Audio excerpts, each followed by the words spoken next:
نطلع بعين رأفة إلنا شوي. إحنا مش مجرد أرقام، إحنا مش رقم. গাজায় যুদ্ধবিরতি চলছে, কিন্তু ক্ষুধা যেন থেমে নেই। যুদ্ধ থামলেও মানুষের পেটে খাবার পৌঁছায়নি। শিশুর কান্না, মায়ের শূন্য চোখ আর হাসপাতালে অপুষ্টিতে কাতর নবজাতক, এই বাস্তবতাই এখনকার গাজা। যুদ্ধবিরতি কার্যকর হওয়ার 2 সপ্তাহ পরও গাজায় পরিস্থিতি ভয়াবহ রয়ে গেছে বলে সতর্ক করেছে বিশ্ব স্বাস্থ্য সংস্থা WHO।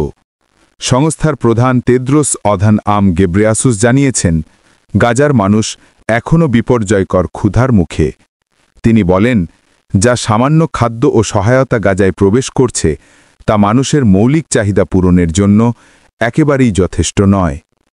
এদিকে বিভিন্ন আন্তর্জাতিক ত্রাণ সংস্থা ইসরায়েলের প্রতি আহ্বান জানিয়েছে যেন গাজায় মানবিক সহায়তা প্রবেশে বাধা না দেওয়া হয়। জাতিসংঘের বিশ্ব খাদ্য কর্মসূচি WFP জানিয়েছে, গাজায় প্রতিদিন 2000 টন ত্রাণ পৌঁছানোর কথা থাকলেও বাস্তবে যাচ্ছে মাত্র 750 টন। কারণ বর্তমানে গাজার সঙ্গে ইসরায়েলের মাত্র 2টি ক্রসিং খোলা আছে, কারেম আবু সালেম ও আল কারারা।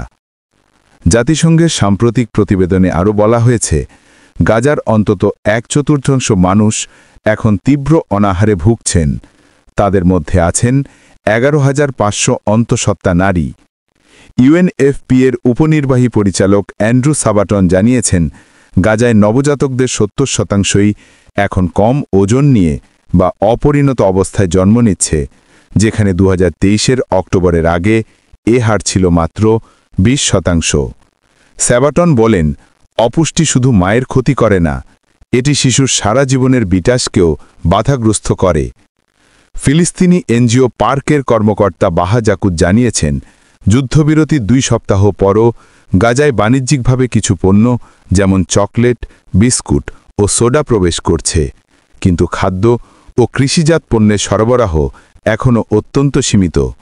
তিনি বলেন, টমেটো, ফলমূল বা সবজি পাওয়া গেলেও দাম এত বেশি যে সাধারণ মানুষের নাগালের বাইরে চলে গেছে। আগে যে 1 শেকেলে টমেটো পাওয়া যেত, এখন তা বিক্রি হচ্ছে 15 শেকেলে।